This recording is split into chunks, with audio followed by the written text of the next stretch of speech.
Hello, class. It's Miss Roberts here, and today we're going to talk about leadership in groups, leadership theories, and practices. Let's begin. All right. So, as always, I'm going to move myself around to make sure I'm not blocking any images or text. So, let's talk about leadership. Now, leadership is a skill that's very important, not only in life, but in the workforce as well. So you can definitely use this course as a way to develop your leadership skills. It's a side note. But what is leadership? Leadership is a behavior or communication that influences, guides, directs, or controls a group. Excuse me. And also, if the group gets off track, the leader can come in and bring the group back together, whether it's because of conflict or just distractions, which happens from time to time. A leader is able to bridge that gap and bring the group together. All right. So I'm going to move myself. I'm going to move myself over here. All right. So here are a few leadership theories we have that we're going to explore today. We have trait theory. So either you have it or you don't. Styles theory. Our democracy is always the best. Situational theory, matching leaderships with particular jobs, and functional theory. What do good leaders do? Let's talk about the trait theory of leadership. With this view of leadership, there are personal attributes and qualities that leaders possess. So, if you want to be a leader, you want to emulate some of these traits. However, we have to be careful because some traits that are great for one situation or one instance might not be good in another. And even though we list some of the traits of effective leaders, the having the the traits that you might need in the beginning of a project or beginning of a job might not be the same skills that are needed as time goes on. So with functional theory of leadership, we have task leadership, and with this type of leadership, you have to keep the group going. And a leader can either be provided by an outside source or can step up if there is not an appointed actual leader. All right. So initiating will be generating ideas for procedural or problem solving purposes. Later on in the semester, we will review decision making and problem solving and how you can, or how the group rather, can take steps and decision making process. So the trait of initiating and brainstorming ideas is one of a leader. Then coordinating, so combining using the strengths of the group and working towards a common goal. So a leader, instead of doing everything themselves, they're able to identify what each person is good at and maximize those characteristics for the benefit of the group. Then we have summarizing. That's when the leader understands what the group needs based on discovery, summarizes those needs, and provides those needs or whatever they need, whether it be supplies or emotional support or clear direction in what they need, supplies those needs and helps them stay on track. Then there's elaborating trait. When good ideas are ignored and they're able to elaborate to bring the new ideas forward and so they can become visualized. So sometimes in the brainstorming session, we might have pieces of a good idea or you might popcorn ideas together.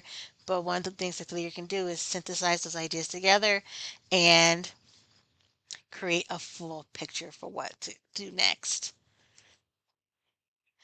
All right, then releasing tension because we are human beings and a bunch of human beings in a group be be a place for conflict.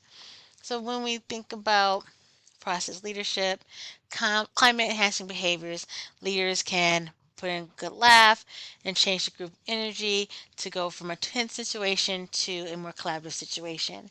Then there's gatekeeping, coordinating discussions so members can air out their views and feel heard. Okay, I'll move myself a little bit here. Okay, so with leadership style theory, there's a relatively consistent pattern of behavior, might not reflect the leader's attitudes or beliefs, so they might have a certain style that might fit for the situation. But no two leaders act as leaders in precisely the same way. So it's not like particular traits, but it's a general labeling of what they do as leaders. Okay, so let me go ahead and put myself up a little here. All right, you might have heard of these terms maybe in political science class or even laissez-faire in economics, but in styles theory is on the spectrum of high control versus low control, and democratic being somewhere in the middle. So in autocratic leadership styles, they have high control over a group. In more laissez-faire leadership styles, they have little to no control over a group. And in democratic leadership styles, they balance between both those two. So they take control when they need to and pull back when the group can function on its own.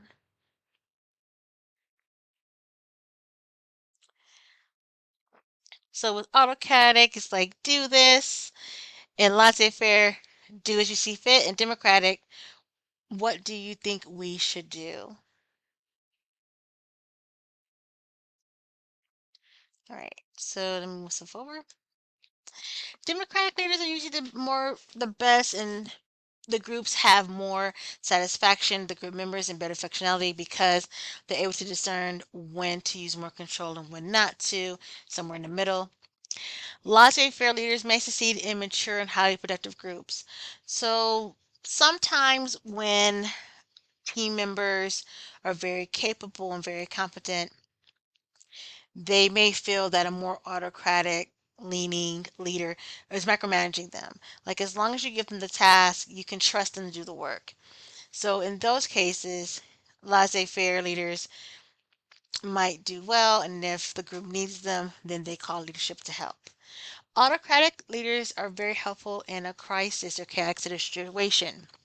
If there's an emergency or if the company is going through a hard time, having someone to take over and say, hey, I'm in charge, here's what we do, it can be comforting in those situations. Excuse me. Members are more aggressive and apathetic, but are more productive only when the leader is present. So if leaders are autocratic all the time and just on them, when in presence of the leader, they might be bummed them like, okay, well, I am totally doing what you say, boss. However, when the leader isn't around, they might not engage as much, or they might feel overwhelmed, or might feel that the leader is overbearing.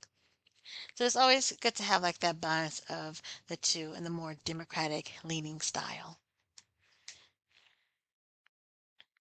Then there's the Hersey's leadership, situation, no, excuse me, Hersey's situational leadership model. There you go. It combines the task oriented and the relationship oriented leadership behavior, like we talked about before.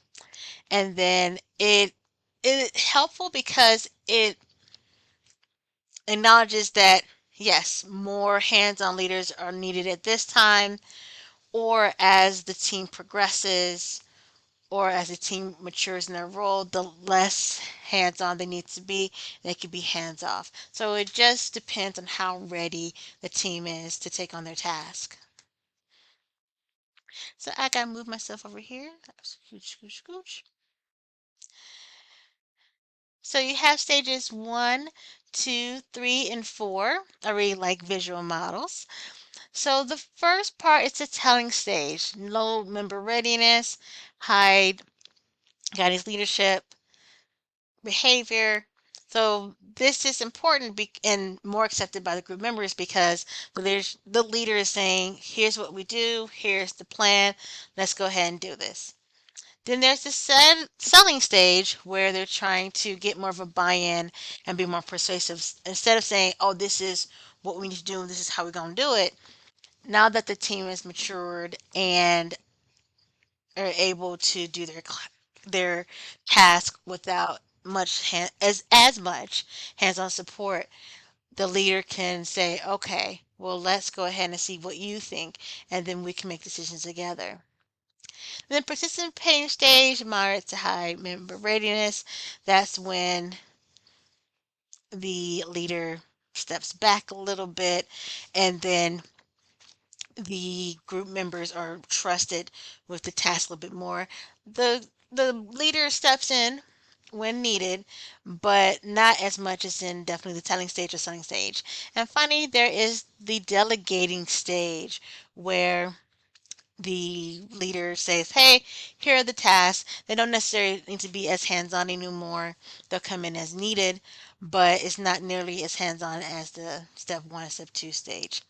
And as you notice in the diagram, we have high guidance leadership behavior, high supportive leadership behavior on this side, low guidance leadership behavior because in this instance, the team knows what to do, and low supportive leadership behavior, excuse me, where they might not need as much support as they do up here because they know what to do. They might not have that support initially just because they're just straight up telling them what to do in step one, but step four, they already know what to do. They don't need that much support. But here they have high guidance in these stages, and lower guidance in these stages. So, how to adapt the leadership styles to context? We have shared leadership in teams, distributed leadership. So, it's not just one person, it's two or more people. They can also have little committees that play upon their strengths. In shared leadership, there's less conflict, greater consistency, and higher trust and cohesion. So it's not just one person making up the rules, but two or more people coming together. Now it's almost like a small group within a small group, so they have their dynamics there. But at least there's more than one person. Like the buck doesn't stop with that one person.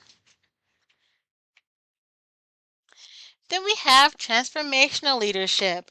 So it's a relatively new theory, but leaders in this instance are trying to change, elevate, and unify the goals of the fires. And it's about inspiring others to take chances and succeed in the task. Not necessarily just saying, I am the leader, you do what I say, but be as a way to encourage and inspire others to do well.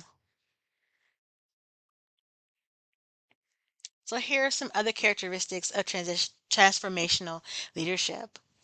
Idealized leadership, so we can create an inspiring vision of how things can be. And they can also provide inspirational motivation. So we have the communication skills and the charisma to stir followers up. So they probably give a lot of speeches. Then we have intellectual stimulation.